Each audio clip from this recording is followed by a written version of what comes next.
Não importa o quão distantes estamos do nosso Deus, sempre podemos nos aproximar. A paz do Senhor Jesus. Eu me chamo Vanessa Santana e hoje estudaremos juntos a lição de número 12, o reinado de Josias, de uma maneira bem prática, com dinâmicas, nesse cenário belíssimo no interior de Sergipe, em Aquidabã. E que o Espírito Santo de Deus ele possa estar nos conduzindo no nosso estudo de hoje. Depois de uma leitura bem atenta do livro do segundo livro dos Reis, capítulo 22 e 23, e para aqueles que desejam se aprofundar ainda mais nessa leitura, segundo livro de Crônicas, capítulo 34 e 35, e sobre as condições espirituais das quais o povo estava passando, Jeremias, capítulo 1 até o capítulo 12, Sofonias, capítulo 1. Depois dessa leitura bem atenta, nós partimos para o nosso estudo de hoje. Na introdução, o autor da lição já vem logo nos trazendo que o reinado de Josias foi o último dos reis justos de Judá. Foi o último dos reis justos, porque já estamos nos caminhando para o juízo do nosso Deus, o final desse período de reis em Judá, em reis em Israel. Nós já vimos que já aconteceu o exílio, o cativeiro de Israel e já estamos chegando próximo do cativeiro em Judá. Mas antes disso acontecer, nós vamos ver aqui o reinado de Josias, um rei de Judá que cumpriu a palavra de Deus, que buscou reinar conforme a palavra do nosso Deus. E a gente vê que ele começou a reinar muito cedo, com apenas 8 anos de idade, foi quando ele iniciou o seu reinado. E se a gente observar os seus antecessores, o seu pai, Amon, ele não reinou não reinou bem com relação à palavra do Senhor. Ele viveu na idolatria, mesmo reinando com em pouco tempo, mas não fez aquilo que o Senhor se agradava. Vemos também o seu avô, Manassés, que também se desviou dos caminhos do Senhor, também viveu na idolatria. A palavra do Senhor vem nos apresentando que até entregou o seu filho, o seu próprio filho, em sacrifício nos altares pagãos. Então a gente vê que o seu avô, o seu pai, eles se distanciaram da palavra de Deus. Contudo, o seu bisavô, o rei da qual nós estudamos na semana passada, o rei Ezequias, ele viveu cumprindo a palavra do Senhor, ele reinou buscando levar o povo a uma verdadeira adoração.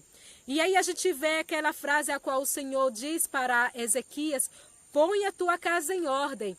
E quando a gente analisa o sucessor dele, o seu filho Manassés, a gente começa a entender mais ou menos o que seria esse põe a tua casa em ordem. Porque Manassés, ele descumpriu as ordens de Deus. Ele não seguiu o exemplo a qual Ezequias estava mostrando como rei que segue as palavras do Senhor, ao ponto até de sacrificar o seu próprio filho.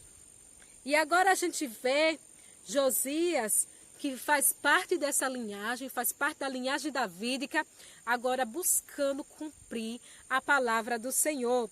No primeiro tópico vem falando sobre Josias repara o templo.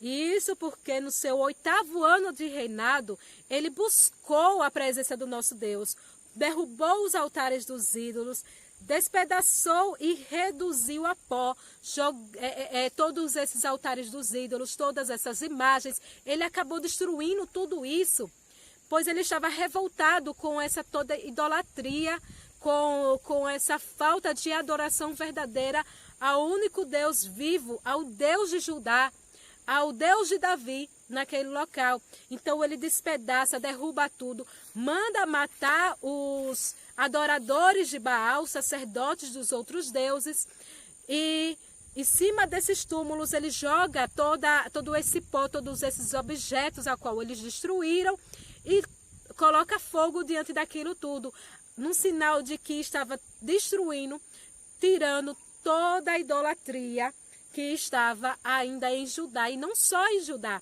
mas também que estava em alguns locais do Reino do Norte, como a tribo de Manassés e outras tribos, a qual nós vemos na palavra de Deus. Então Josias, ele começa a reparar, ele começa a voltar a essa verdadeira adoração a Deus. Antes de partirmos para o nosso primeiro parágrafo, nós vamos estar dando início à nossa dinâmica de hoje.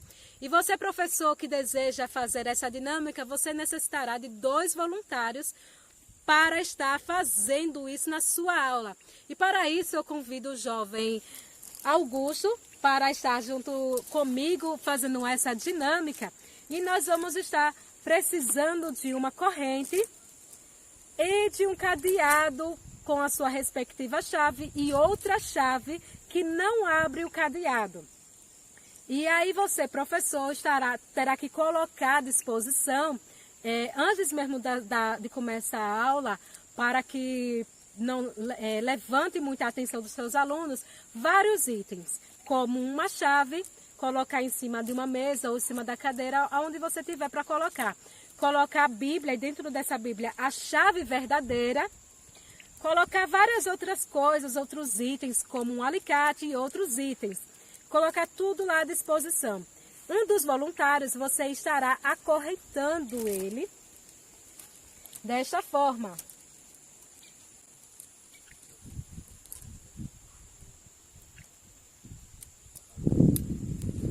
Depois de acorrentado, você estará dizendo para o segundo ajudante, o segundo aluno, pegar a chave que está lá disposta na mesa e libertar o seu colega, o seu irmão. E aí ele vai logo observar que tem uma chave lá, bem visível, e vai pegar essa chave, vai tentar abrir o cadeado, mas não vai conseguir. A chave não vai abrir o cadeado. Então ele vai olhar os outros itens, vai ver que existem várias coisas, existe um grampo que pode abrir um cadeado, existem várias coisas. Você terá colocado a Bíblia um pouco escondida, debaixo de outras coisas. E pode até dar dicas se o aluno não for logo direto na Bíblia. Mas quando ele pegar aquela Bíblia, ele vai ver que lá dentro tem uma chave. Uma chave que é a chave que abre este cadeado. E aí ele vai poder abrir este cadeado e libertar o seu irmão. E com isso você vai poder dizer aos seus alunos, a palavra de Deus, ela nos liberta. E a palavra de Deus, ela só se torna viva, eficaz, ela só se torna presente na nossa vida quando abrimos a palavra de Deus, quando lemos, quando estudamos, quando ela se torna aplicável nas nossas vidas, quando a palavra de Deus, ela começa a ser viva dentro de nós. E assim nós nos libertamos de toda a condenação do pecado, de todos os mares. Nós somos libertos pela palavra de Deus. Josias teve um certo momento da história aonde ele mandou as pessoas que trabalhavam no reino, os sacerdotes também e as pessoas que trabalhavam no reino, irem fazer um reparo no templo do Senhor. Reparar o templo do Senhor. Então eles começaram a arrecadar os tesouros, começaram a arrecadar as pratas. E neste momento de arrecadação, quando eles estavam arrecadando as pratas, o sacerdote Ilquias, ele pegou aquela prata e levou ao templo do Senhor. E quando ele estava lá no templo do Senhor, ele acaba achando o livro da lei do Senhor. E que livro era esse? O livro da lei do Senhor, na sua palavra, como nós podemos ver, não se referia à Bíblia como nós temos hoje. A Bíblia como nós temos hoje não era da forma que tinha nessa época do livro dos reis, nessa época dos reis. Até porque tem coisas aqui que ainda não aconteceram. Então, o livro da lei do Senhor se referia justamente aqueles acontecimentos, aquelas leis mosaicas, a lei que o Senhor já havia entregue para Moisés, que se chamava o Pentateuco, que é os 5 primeiros livros da nossa Bíblia. E quando ele acha, o sacerdote Ilquias, ele acha aquele livro da lei do Senhor, ele se alegra, ele fica espantado, achei o livro do Senhor, e corre para mostrar para o escrivão do rei. E quando o escrivão do rei recebe, ele também fica muito animado, muito feliz. E aí eu fico admirada com essa situação, Porque a gente vê que nesse momento da história, até os próprios sacerdotes, até aqueles que trabalhavam no templo, estavam distantes da palavra do Senhor, ao ponto de nem saberem onde estava o livro da lei. Isso na Bíblia não vem mostrando em nenhum momento eles procurando, não vem mostrando em nenhum momento que eles estavam sentindo falta, que estavam procurando. O Espírito Santo de Deus, nosso Deus, fez com que eles achassem o livro da lei, pois estavam distantes da palavra do nosso Deus. Não observaram que a palavra do nosso Senhor, ele diz lá em Josué, no capítulo 1, versículo 8, para não deixarmos de falar do livro da lei, para meditarmos dia e noite. Eles não estavam mais meditando dia e noite, a ponto de deixar o livro da lei esquecido lá em algum local, perdido em algum local. Mas quando a gente começa a analisar os outros reis, a qual já estudamos, nós vemos que Josafá, teve um momento em que Josafá pegou o livro da lei e mandou todo o povo, levou para todo o povo estudar. Então a gente vê que foi nessa época, nesse finalzinho aí dos reis, que eles começaram a desprezar a palavra do Senhor. E quando o escrivão do rei leva o livro da lei lá para o rei Josias, leva esse livro, ao saber do conteúdo do livro, quando ele lê um pedaço, um pequeno conteúdo deste livro, no segundo parágrafo vem falando que o rei rasgou as suas vestes. O rei rasga as suas vestes em sinal de desespero, em sinal de profunda tristeza, porque rasgar suas vestes era uma atitude muito usada lá no Antigo Testamento, em sinal de um sentimento muito profundo de tristeza, de revolta. E o rei faz isso, o rei se lamenta, o rei entra em choro, porque ele começa a observar que a situação a qual eles estavam passando não era uma situação boa.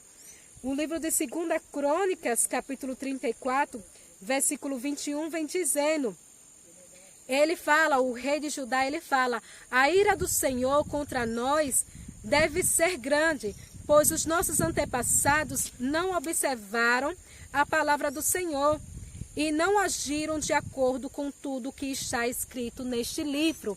Ele começou a temer pela ira do Senhor, pois sabia que eles estavam cometendo erros gravíssimos, não adorando ao nosso Deus, colocando outros ídolos, colocando outros deuses, e ele começa a temer. Diante dessa situação, ele manda os seus oficiais, o sacerdote Ilquias e os seus auxiliares, irem falar com a profetisa Uda.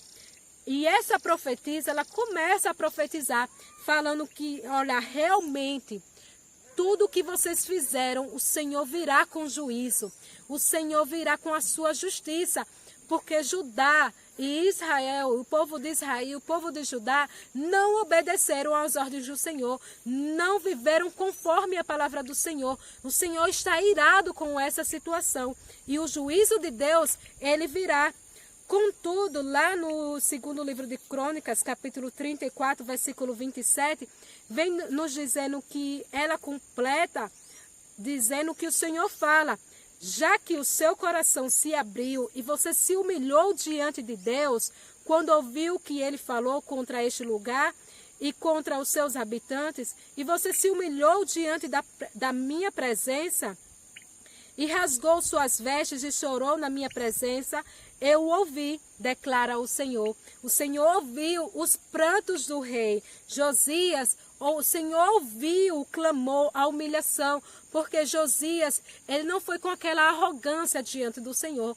Josias não quis ficar jogando a culpa para os outros. Ele entendeu que o povo, e ele fazia parte daquele povo, tinha pecado contra o Senhor, e que precisavam se voltar, rasgar sim as suas vestes diante do Senhor. E por causa dessa atitude de humilhação, de clamor diante do Senhor, de uma reação de saber que diante do nosso Deus ele não era nada, de que estava numa situação a qual necessitava das misericórdias do nosso Deus, o nosso Deus veio com misericórdia para a vida dele. E a desgraça, a ruína de Judá, ela não aconteceria mais na época de Josias. O Senhor iria livrá-lo dessa ruína. E a ruína aconteceria em outra época, lá mais para frente, mas Josias ele iria poder morrer em paz, pois a desgraça não iria acontecer em seu reinado.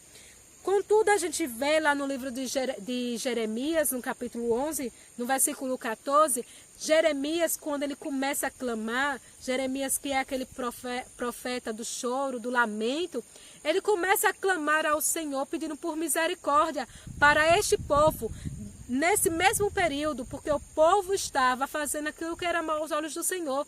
Então Jeremias começa a clamar por misericórdia, para que o Senhor tenha misericórdia desse povo. Só que o Senhor, ele fala para Jeremias que não clame mais, não peça mais misericórdia para esse povo, pois eu não ouvirei mais a sua oração, Jeremias.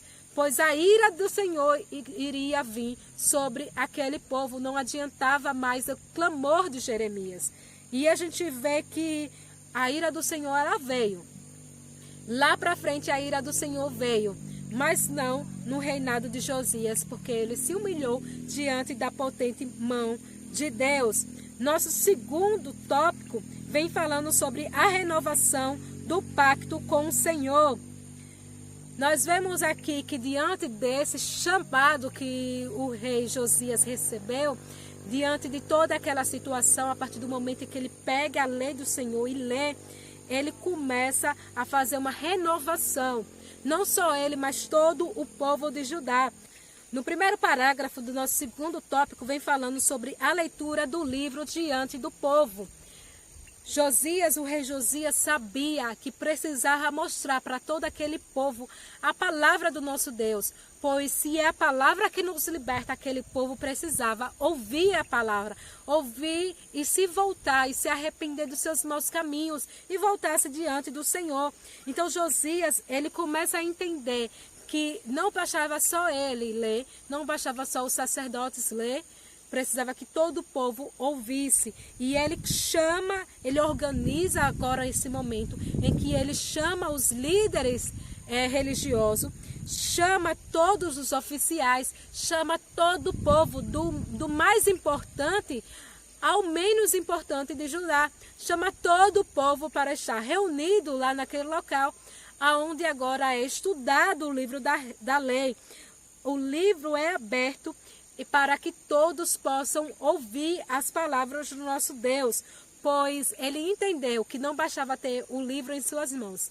Precisava aquele livro trazer transformação de vida para aquele povo. E a gente vê lá no livro na primeira carta de Paulo a Timóteo, no capítulo 4, versículo 13, um conselho que Paulo dá a Timóteo, que até a minha chegada, até a chegada dele, para que Timóteo dedique-se à leitura pública da Escritura e à exortação e ao ensino. Nós devemos nos dedicar à leitura, à exortação, ao ensino da palavra de Deus, para o verdadeiro avivamento ele acontecer no meio da palavra de Deus, no meio do povo de Deus. O verdadeiro avivamento ele acontece quando a palavra de Deus ele está encravada, ele está dentro das nossas vidas, como aquela parábola da semente, quando nós somos aquela terra fértil que a palavra de Deus ela semeia e ela cresce dentro das nossas vidas, trazendo transformação, trazendo mudança. Esse é um ponto muito importante, pois para entendermos a palavra de Deus, nós precisamos estudar. E tem até aquele exemplo em que Filipe vê aquela pessoa lendo e pergunta se está entendendo. E aí ele diz, como entender, se não há quem me explique? Preciso de alguém para me explicar. Nós precisamos entender a palavra de Deus e não só estudar a palavra de Deus, mas também propagar essa palavra, propagar este ensinamento. O verdadeiro avivamento começa com a escuta da palavra de Deus. Quando nós escutamos a palavra de Deus, ouvir a palavra de Deus é importantíssimo.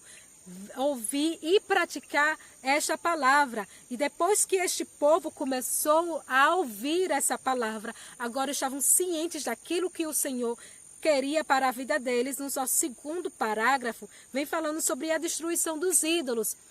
o rei Josias, ele começa a destruir todos os altares idólatras, tudo aquilo que aquele povo estava fazendo. Além disso, ele também destrói aquele altar que o rei Jeroboão, lá no início, quando o reino foi dividido, foi levantado. Ele vai lá em Israel e manda destruir aquele altar que o rei Jeroboão fez aos outros deuses. Então nós vemos aqui uma busca pela palavra de Deus, uma busca pelo verdadeiro avivamento, pela verdadeira renovação.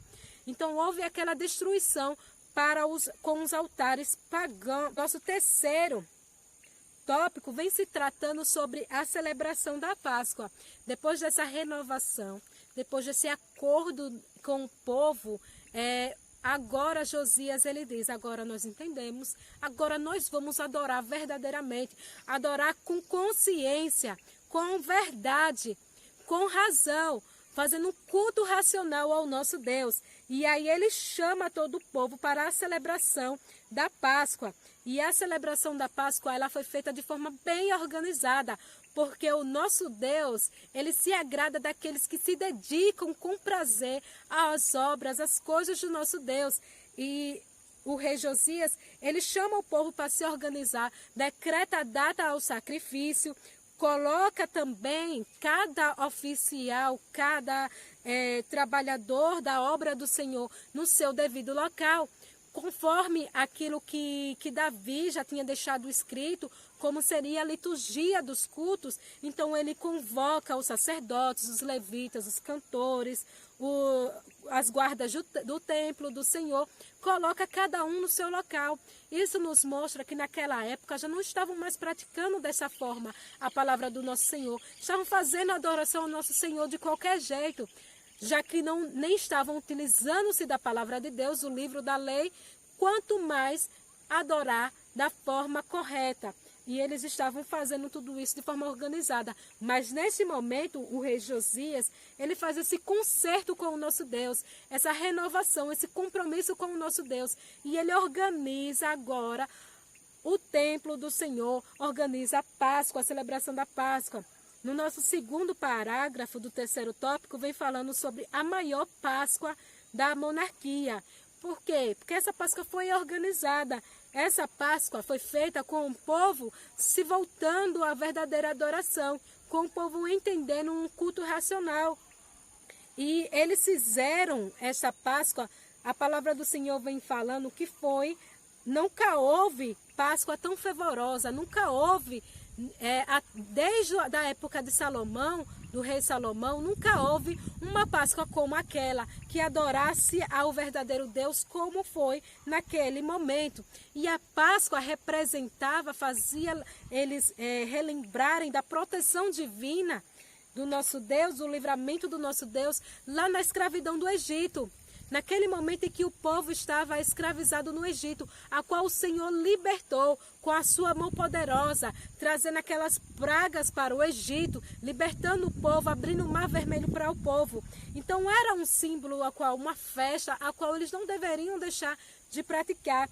E o rei Josias, ele volta a esta prática, volta à verdadeira adoração. E a gente vê aqui que o rei Josias, ele foi honrado pelo nosso Deus, já que ele se voltou para as obras do Senhor verdadeiramente. O finalzinho dos dias dele, a gente vê que ele acabou não tendo discernimento em um determinado momento com outros reis em uma guerra. E ele acaba entrando em uma guerra a qual o Senhor não havia permitido para que ele entrasse. E nessa guerra ele leva uma flechada e é morto.